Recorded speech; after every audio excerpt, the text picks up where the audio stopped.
નમસ્કાર વિદ્યાર્થી મિત્રો, શ્રી સ્વામિનારાયણ વિદ્યાસાગર સ્કૂલની શૈક્ષણિક યુટ્યુબ ચેનલ અને શૈક્ષણિક વોટ્સએપ ગ્રુપ હું ભાવેશ મેર 11 આર્ટ્સ અને 11 કોમર્સના દરેક વિદ્યાર્થી મિત્રોનું ફરી એકવાર સ્વાગત કરું છું.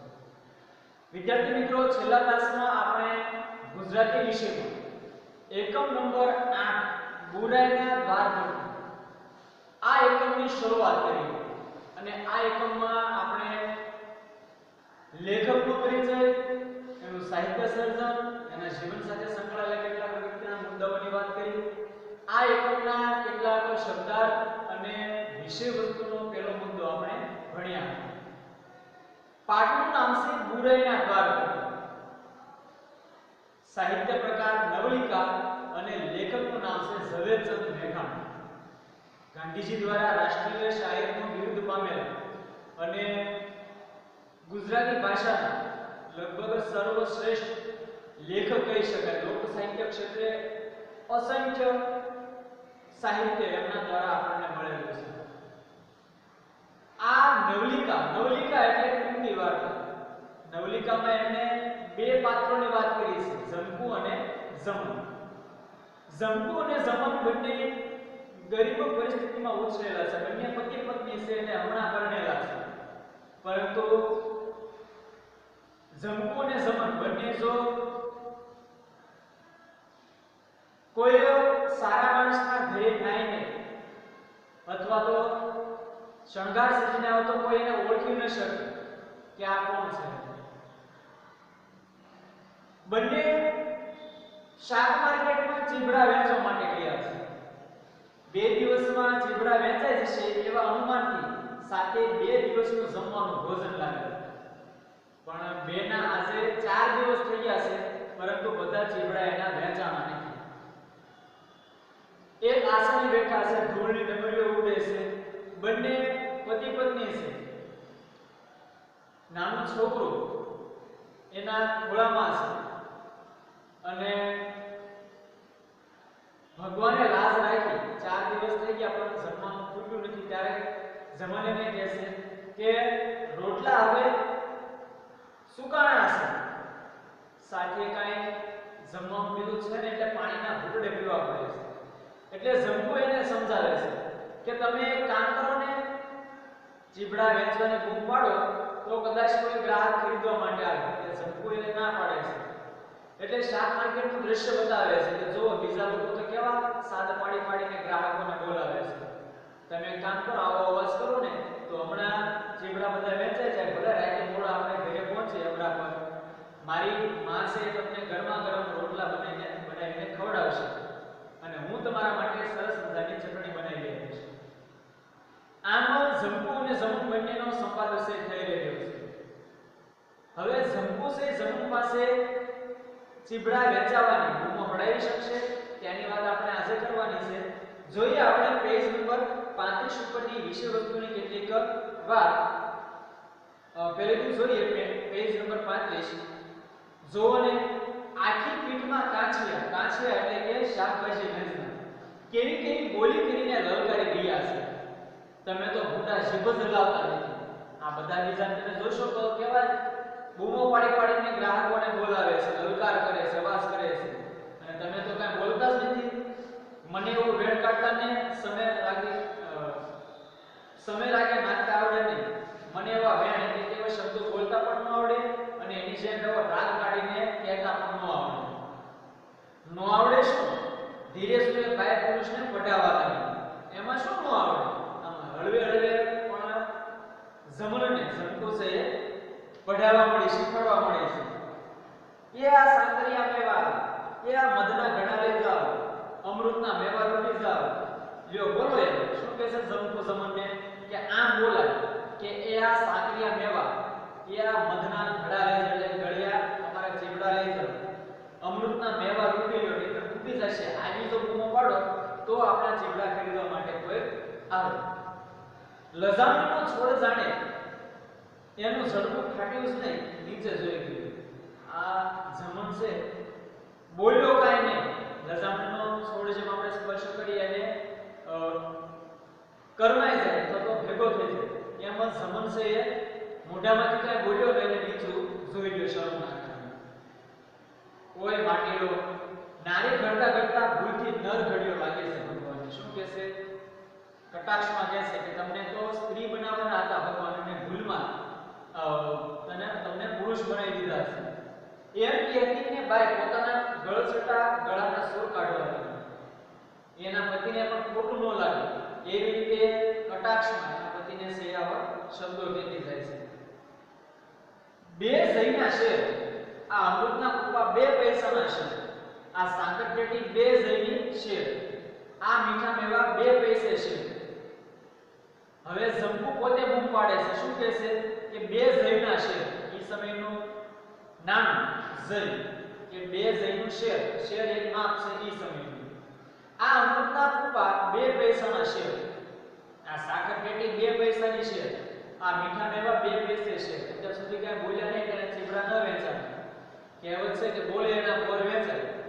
એ જંબુએ અવાજ કર્યો કે અમારા ચીબડા 2 પૈસાના શેર છે એટલે એક ખેસદારી વેપારી આવીને ઊભા રહ્યા ખબર પડી કે આ ચીબડા વેચાય છે અને સરસ એવું વાત કરે છે સાકર પેટી જેવા ગળ્યા છે અમૃતના કુપા છે આવા ચીબડા ખરીદવા માટે એક ખેસદારી એટલે ખભા ઉપર ઉપરનો નાખેલો ખેસદારી વેપારી છે આવીને ઊભો રહ્યો ઘેરે વિવાહ છે સાંજે જાનના માણસોને પીરસવા ચીબડાનું શાક કરવું છે આ ખેસદારી વેપારીના ઘરે પ્રસંગ છે લગ્નનો અને સાંજે જાન આવવાની છે ને ખવડાવવા માટે એને પીરસવા માટે ચીબડાનું શાક બનાવવાનું છે એટલે ભાવ પૂછે છે જંબુને શું ભાવ ચીબડા કેટલા રૂપિયા આપ્યા કેટલા પૈસા આપ્યા 2 પૈસે શેર બાપા અમૃત રોકો માર શું કહે છે 2 પૈસાના શેર છે પણ અમૃત જેવો માલ છે એટલે કે ચીબડા બહુ ગળ્યા છે ખાતા રહી જાવ તેવા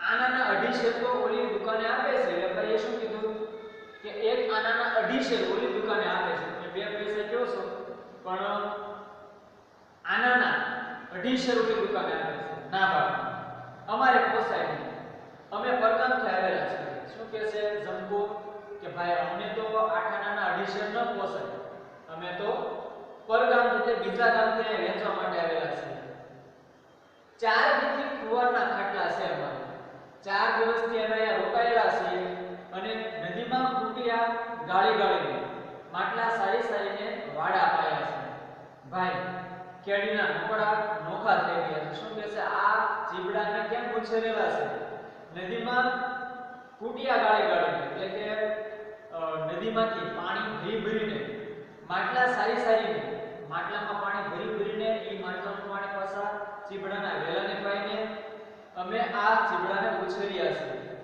કેડીના મકડા નોખા થઈ ગયા એટલે આ મહેનત કરીને અમારી કમર અમારી પીઠ છે એના હાડકાઓ પણ તૂટી ગયા છે એટલે આટલી મહેનત અમે આ ચીબડા ઉછેરવા માટે કરેલી છે સંપૂર્ણ વેપારીને સમજાવે છે ઈ ઠીક મહેનત વગર કાંઈ થોડા રોટલા મળે છે વેપારીએ શું કીધું મહેનત વગર કાંઈ ન મળે રૂના સટ્ટા રટનાર વેપારીએ જંબુને ભોઠી પાડી અત્યાર સુધી એમણે કપાસ વેચવાનું કાર્ય કરેલું તો આવા વેપારીએ જંબુને પણ ભોઠી પાડી મહેનત કર્યા વગર કાંઈ ન મળે લે એક વાત કર એટલે હું આખી ફાટ લઈ મારે ઘેર જાન આવવાની છે હવે ઝડપથી યોગ્ય ભાવ કહી દે તો હું તારી આખી ફાટ એટલે તારા પાસે જેટલા ચીબડા પડ્યા છે બધા હું કરી દઉં મારે આજે જાન આવવાની છે એટલે ઉતાવળ અરે મારા ભાઈ જાનને જમાડી છે હજારો રૂપિયા ખર્ચીને વિવાહ માંડેલ છે એમાં અમને 4 છવાના ખવડાવતા શું પીવો છો એમાં તમારે કેટલો કસ રહેશે શું કીધું કે તમે તો આખી જાન જમાડવાના છો અને એમાં તમે હજારો રૂપિયાનો ખર્ચો કરશો તો અમારે જેવા ગરીબને 4 કે 6 પૈસા તમે વધારાના આપી દો તો એમાં તમારે શું લૂંટાઈ જવાનું છે અને તમારે કે 4 છવાનામાં કાંઈ વધારે નુકસાની જશે નહીં લાંબી વાત નહીં આનાના 3 શેર તોડી દેવો હોય તો દે શું કહેશે ઈ બધું જવા દે વેપારીએ એ વાત પડતી હું તારે આનાના 3 શેર તોડી દેવો એટલે મને વેચવા હોય તો દે તારા સડેલ બડેલ અડધા ચીરેલા તમામ લઈ જા તારા હળી ગયેલા અડધા કાપેલા બધા ચીબડા હું લઈ જઈશ પણ તારે આનાના 3 શેર મને આપવા પડશે ના ભાઈ પેટના પાટા ન છૂટે શું કીધું ના ભાઈ એમાં તો અમને નુકસાની થાય. આનાના 3 શેર અમે તમને આપી શકીએ નહીં. ઠીક, ત્યારે બેઠા બેઠા આપો ધૂળ અહીં 2 દિવસ. શું કહેશે? કાંઈ વાંધો નહીં, તો મારે નીકળી જશે. હજી 2 દિવસ પડ્યા રહ્યો અને અહીંની ધૂળ તમે ખાઓ, તમારા ચીબડા વેચાશે નહીં. વેપારી ભાઈ હાટડે અને નીચે બેઠક કરીને વેચનાર એકની પાસે ફરે છે. વેપારી જે હતો એ બીજી દુકાને ખરીદવા માટે ગયો. દરેક નાનકડી દુકાને અને નીચે ફાટ મૂકીને વેચનાર દરેક કાછિયાઓ પાસે ઈ જોવા ગયો, ચીબડા ખરીદવા માટે ગયો. વારંવાર એની ટાંગ આ મજૂર બેલવીની ફાટ ઉપર મંડાય છે, પરંતુ એને બીજે ક્યાંય ચીબડા છે નજરમાં આવતા નથી, ધ્યાનમાં આવતા નથી. ટાંગ એટલે નજર. એની નજર છે વારે આ જમન અને જંતુની મૂકેલી ચીબડાની ફાટ ઉપર છે મંડાય છે. બીજે ક્યાંય ધ્યાનમાં આવ્યા નહીં. જમન જંતુના અંતરમાં આ વાત પરથી વિચારવાનું જાણે કે એક વરોણું ચાલવા લાગ્યું. જમન અને જંતુની આ જે પ્રસંગ ઘટના બની એના પરથી વિચારવાનું મન થયું. શું કે આ શેઠિયાઓ હજારોના રડના અને હજારોના ધુવાડા કરીને વરા ઉકેલના પણ શાક પાંદડાની વાતમાં 5 પૈસાની ગણતરી છોડતા જ નથી. આ શેઠિયા તો પૈસાદાર કહેવાય. મોટા વરામાં મોટા પ્રસંગોમાં એ કેટલા રૂપિયાનો ખર્ચો કરે અને કેટલા રૂપિયા ધુમાડા કરીને, એટલે કે પૈસા બગાડીને પ્રસંગો પૂરા પાડે. પરંતુ આવા નાનકડા શાકભાજીની વાતમાં કે એક પૈસાની ગણતરી કરે, બાકી ક્યાંય કરતા નથી. કોણ જાણે આપણે કઈ મેળવી ચડાવી નાખીએ છીએ આ કમાણીમાંથી. કોણ જાણે આપણને તો આમાંથી કેટલા રૂપિયા મળી જતા છે કે આપણે બંગલો બનાવી નાખીએ. આપણે તો આમાંથી જે રળીએ છીએ ખાવાનું આપણું થાય છે, એમાં કાંઈ આપણે બંગલો બનાવી શકવાના નથી. ઈ વેપારીની વિદ્યા અવળ છે. બાપ દીકરાને પેલું શાસ્ત્રથી વડાવે છે કે આગલા પાસેથી કસીને લેવું અને સામેને છેતરી ચડી. શું કહેશે કે આ શેઠિયાઓ હતો, આ વેપારીઓ તો એની વિદ્યા અવળ ચંડી હોય. શું એની વિદ્યામાં હોય કે આપણે જેની પાસેથી લઈએ એની પાસેથી કસીને આપણે લેવાનું, એટલે ઓછામાં ઓછી કિંમતે આપણે ખરીદવાનું અને આપણે કોઈને વેચવાનું છે તો એ ખરીદનાર વ્યક્તિને આપણે વધારે દામે પાસેથી લેવાનું, એટલે જે વધારે લઈ શકે, સામાન્ય છેતરી શકે એ ચડિયાતો કહેવાય. આ વેપારીઓની વિદ્યા છે. એવી વાતો થાય છે ત્યાં તો એક બાઈ રૂમાલ લઈને આવી ઊભી રહી. હજી તો આ વાતો કરે છે ત્યાં એક સ્ત્રી આવી અને એના હાથમાં રૂમાલ હતો. હાથ પગ અને ડોકમાં હેમના દાગીના છે. હેમ એટલે સોનું.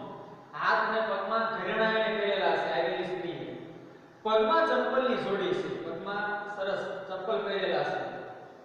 ઝીણો સુંદર સાડલો પહેરેલો છે અને નાની સી કોથળીમાં પૈસા ઠીક છે. સરસ કિંમતી સાડી પહેરેલી છે અને પાછળ એની જે કોથળી છે એમાં પૈસા પણ ઘણા હશે. કેમ દે છે શિવડા? શું કીધું એને? આવીને પૂછ્યું કેમ દે છે તું શિવડા? કઈ રીતે વેચે? કયા ભાવના છે? 2 પૈસા શેર. કોણ એટલે બેન 2 પૈસાના શેર શિવડા અમે વેચીએ છીએ. અરે એવું તે હોય? તમે મજૂર તો હવે લૂંટવા બેઠા.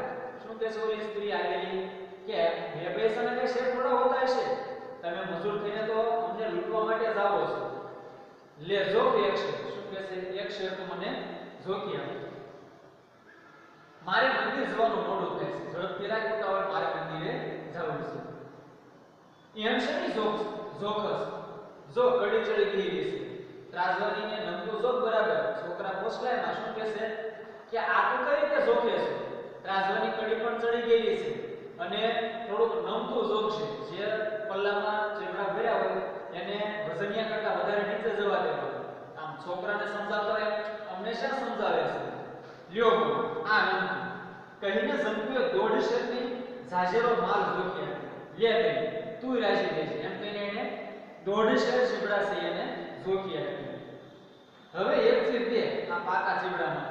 હવે તારી પાસે જે પાકું ચીબડું છે એમાંથી એક ચીર તું મને કાપી આપ. શેઠાણીએ એક કાપેલ ચીબડા ઉપર ગણગણતી માખો ઉડાડીને એમાંથી ચીર માંગી. એક પાકેલું ચીબડું પડ્યું હતું કાપેલું અને એમાંથી એક ચીર કાપીને શેઠાણીએ ખાવા માટે માંગી.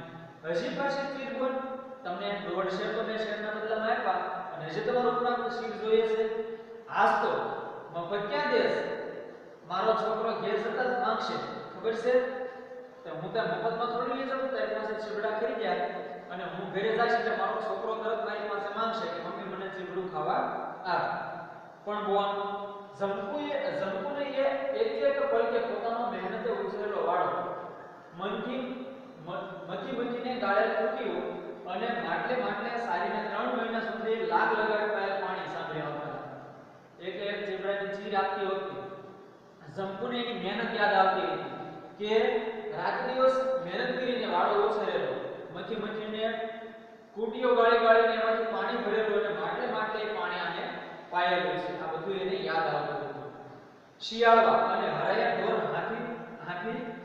હાથી ઉજાગરા કરે શિયાળથી વેલાને બચાવેલા રેઢિયા ઢોરથી એને બચાવેલા અને રાતના ઉજાગરા કરીને આ ચીવડાનો ઉછેર કરેલો લાવ ચીર દે છે નહીતર આલે તારો ચીવડો પાછો શું કહેશે દેવાની છે તારે ચીર નહીતર મારે તારું ચીવડું ખરીદવું નથી આલે તારું ચીવડું પાછો ચીર દેવી પડી સંપૂર્ણ દેવાની હિંમત તો નહોતી આવી પણ એને દેવી પડી કેમ જાણે કલેજામાંથી ચીર કાઢી પડતી હોય એવું દર્દ એના અંતઃકરણમાં થયું જાણે પોતાના હૃદયની ચીર કાઢીને આપી રહી હોય એવું દર્દ એની પીડા સંપૂર્ણ આ મફતની ચીર આપતી વખતે થયું કારણ કે આ ચીવડા ઉછેરતી વખતે એને પુષ્કળ મહેનત કરી હતી આવા જીવ છે થઈ જતા હશે આ પૈસાવાળા લોકોના આવા જીવ શા માટે થઈ જતા હશે માટે જ આપણે નિર્ધન રહ્યા એ સારા છે સારું તો ભગવાન આપણને પૈસાદાર નથી બનાવ્યો ના મને તો દાસ ચડે છે કોકો પર મને તો દાસ ચડે ક્યારે ભગવાન ઉપર દાસને ચડાવે એટલે પારકો કરી દે આપણે ગુસ્સો ન કરે આપણે પરગામ આવ્યા છે આમાં એની સ્ત્રી એની ઘરવાળી એને મનાવે છે આપણે રહ્યા મજૂર કામ થાય તો સિપાહીને આપણા જ વાતની બંધાવે આપણે બહાર આવ્યા છે કાંઈક આપણે ભૂલ કરીએ તો સિપાહીઓ આપણને શોધતા પકડી લે વિદ્યાર્થી મિત્રો ઘટના બહુ સરસ છે આગળ હવે શું ઘટના બનશે એની વાત આપણે આવતા તાસમાં કરીશું પરંતુ દરેક વિદ્યાર્થી મિત્રોએ આગળની ઘટનાનો થોડો ભાગ વાંચી નાખવાનો છે જેથી કરીને આવતા તાસમાં તમારે સમજૂતી આની સરળ બની જાય ફરીથી મળીશું આપણે નવા ભાગ સાથે દરેક વિદ્યાર્થી મિત્રો ઘરે રહો અને સુરક્ષિત રહો દરેક વિદ્યાર્થીને મારા જય સ્વામિનારાયણ આપનો દિવસ શુભ રહે